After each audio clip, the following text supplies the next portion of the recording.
اور شہید کیے گئے، اور جناب حمزہ سے لے کے آج تک اور صبح قیامت تک جتنے بھی بزرگان مکتب الہی جام شہادت نوش کر چکے یا نوش کریں گے، ان سب کا سردار حسین ابن علی کو بتایا گیا ہے، سید الشہداء ان سے منسوب یہ ایام ہیں۔ لہذا چند جملے اسی سلسلے کو مد نظر رکھتے ہوئے عرض کرنا چاہوں گا، جہاں فضائل کا رخ بھی ہوگا، عزاداری کا عنوان بھی ہوگا، اور وعظ و نصیحت کا اتخاذ بھی ہوگا۔ امام حسین علیہ السلام کے لیے میں نے حضور سرور کائنات کی ایک حدیث آپ کے سامنے پیش کی ہے۔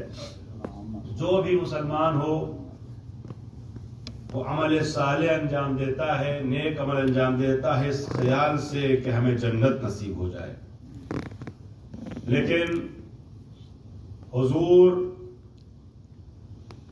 ارشاد فرماتے ہیں جنت کی تمنا تم شوق سے کرو اور یقیناً عمل صالح انجام دو، کیونکہ اس کے بغیر جنت میں حصول ممکن نہیں۔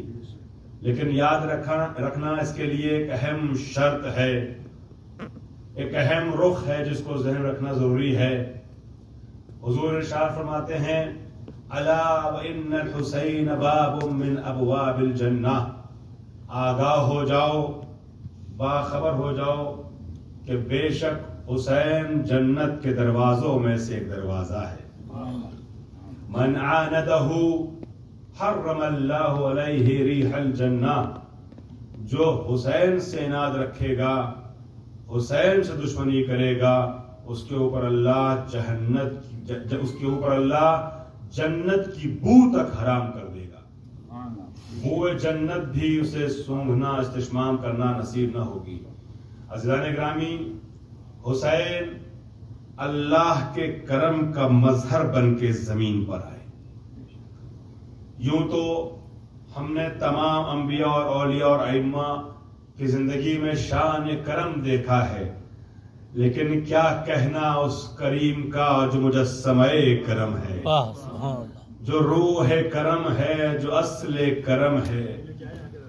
حسین ابن علی 1.25 لاکھ نبیوں کی سخاوتوں اور کرم کا مظہر بن کر کے آئے ہیں، مجموعہ بن کر کے آئے ہیں۔ حسین کے کرم کا آغاز، حسین کی عطا کا آغاز ان کی روز ولادت سے ہو گیا۔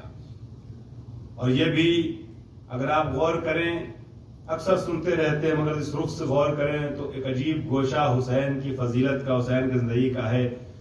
حسین اس کریم کا نام ہے کہ جو دنیا میں آیا ہے جس دن، اس دن بھی اس نے ایک مجرم کو معاف کیا، جس دن دنیا سے گیا ہے اس دن بھی ایک مجرم کو معاف کیا۔ جب آیا تو بارگاہ الہی میں معطوب ہو جانے والا فرشتہ فطرس بھی آتا ہے، گہوارے سے مس کیا جاتا ہے تو ایسی شفا پاتا ہے کہ من مثلی انا عتیق الحسین کا نعرہ لگاتا ہوا واپس جاتا ہے۔ میرے جیسا کون ہے؟ میں حسین کا آزاد کردہ ہوں۔ اللہ اکبر۔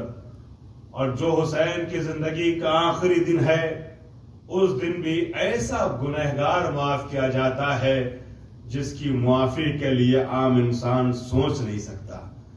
وہ حر جس نے فرزند زہرا کے لجا میں فرس پہ ہاتھ ڈالا ہو، لیکن جب شرمندہ ہو کہ حسین کے پاس آ گیا تو جو شب تک لشکر یزیدی کا حصہ تھا، صبح عاشورہ کرم حسین کی بنیاد پر علیہ السلام بن جاتا ہے۔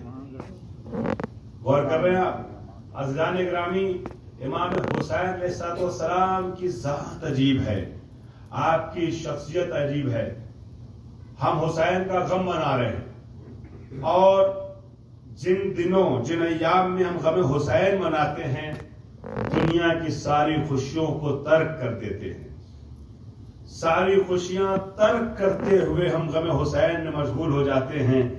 بعض اوقات کچھ لوگوں کے ذہنوں میں سوال ابھرتا ہے کہ ہم غم منا رہے ہیں، مناتے رہیں، لیکن ساتھ میں اگر کوئی خوشی کا موقع آ جائے، خوشی منانے میں کیا حرج ہے؟ کسی خوشی کی تقریب میں اگر دوست کے یہاں، فرینڈ کے یہاں، پڑوسی کے یہاں شامل ہو جائیں تو کیا حرج ہے؟ اب میں اس کو اس طریقے سے کہہ سکتا ہوں، عزیزان گرامی، اہتمام